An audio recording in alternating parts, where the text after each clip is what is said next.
dia, senhoras e senhores. Hoje é 25 de setembro de 2020, são 8 horas da manhã.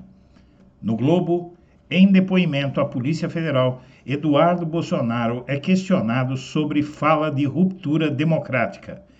Em depoimento de cerca de 7 horas prestado à Polícia Federal, na última terça-feira, dia 22, o deputado Eduardo Bolsonaro, do PSL de São Paulo, foi perguntado sobre uma declaração que fez em maio, quando disse que não era mais uma opinião de si, mas quando haveria uma ruptura institucional no país.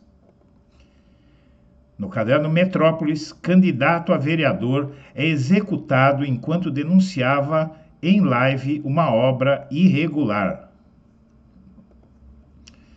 Fogo que devasta Pantanal começou em grandes fazendas, diz Polícia Federal. A suspeita é que produtores rurais tenham colocado fogo na vegetação para transformação em área de pastagem. No G1, cresce o número de cidades com mais eleitores que habitantes no Brasil. São 493 municípios nessa situação, segundo dados do Tribunal Superior Eleitoral e do IBGE.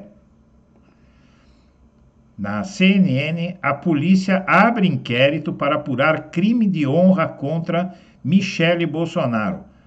Algo nos diz que isso envolve o pedido para que ela explique os R$89 mil de Queiroz na sua conta.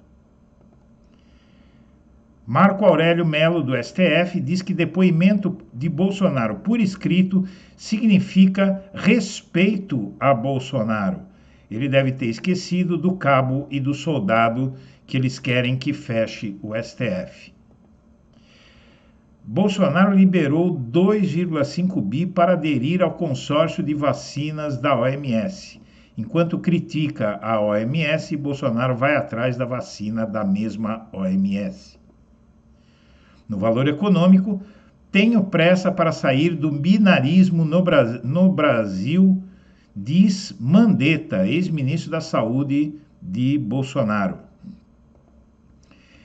Fiat e a Companhia Docas de Santos, em São Paulo, são investigados por cooperação com a ditadura.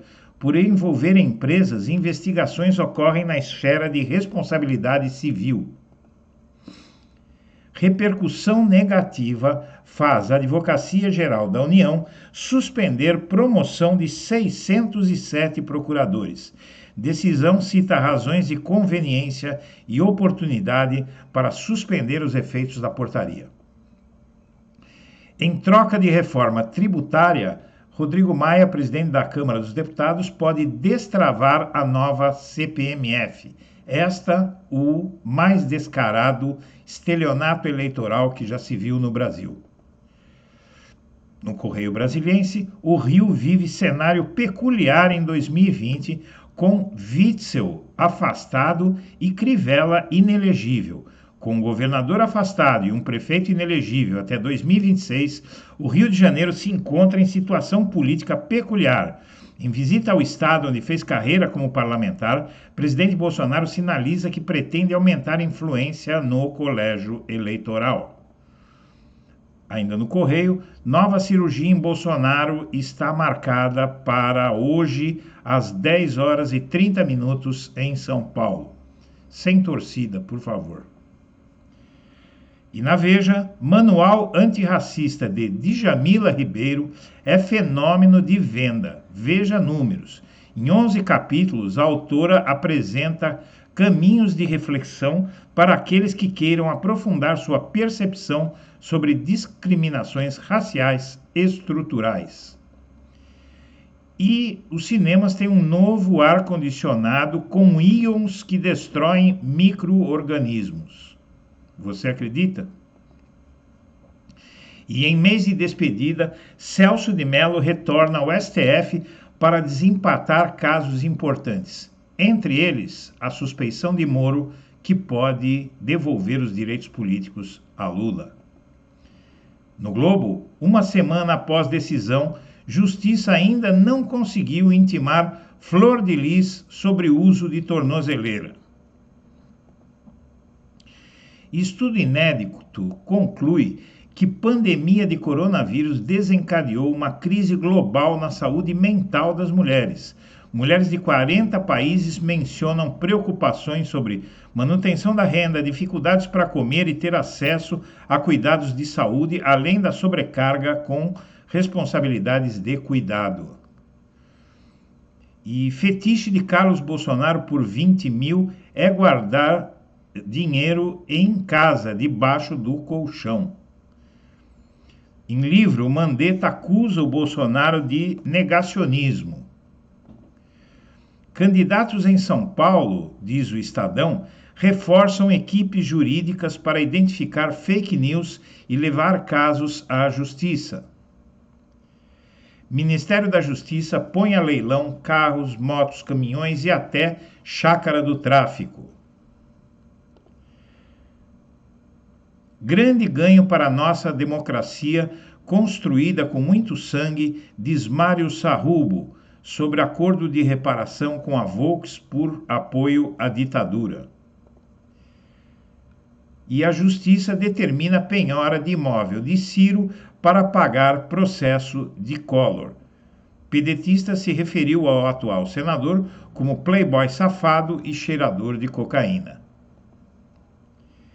O contágio por Covid-19, na Folha, ocorreu no STF entre pessoas que não foram ao coquetel que intriga as autoridades. Foi o coquetel do Corona na posse de Fux.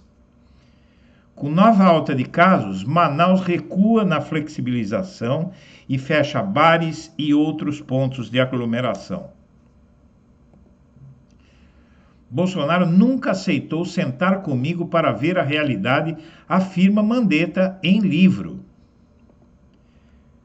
Ministério Público do Trabalho rejeita 11 denúncias de racismo contra brancos por parte do Magazine Luiza.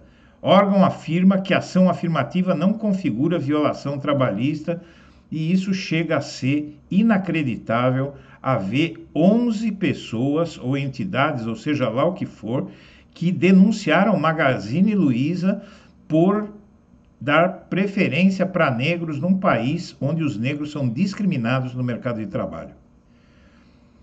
E o Donald Trump é vaiado durante federal de juíza da Suprema Corte nos Estados Unidos.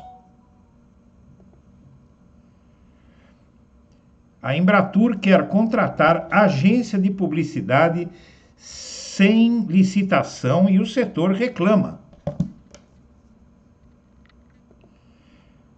Evangélicos reclamam de falta de compromisso do ministro da Educação com o segmento. Parlamentares fizeram queixa de ministro a André Mendonça por ele ter dito, esse ministro, que não tem rabo preso com ninguém. Justiça de São Paulo aceita queixa-crime de Olavo de Carvalho contra Marco Antônio Villa por xingamento. Foi chamado de pornofilósofo. Deve ser uma alusão à boca suja de Olavo de Carvalho.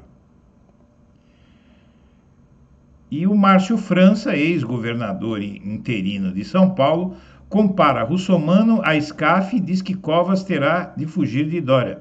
Isso lá é verdade. E, por fim, conservadores criticam posição pró-China de Russomano. Esse vai penar com os bolsonaristas que o Bolsonaro vai fazer com que o apoiem. Ele vai ter que medir cada palavra. Minha amiga, meu amigo, nós agradecemos a atenção e estaremos de volta ao meio-dia. Um abraço para todo mundo.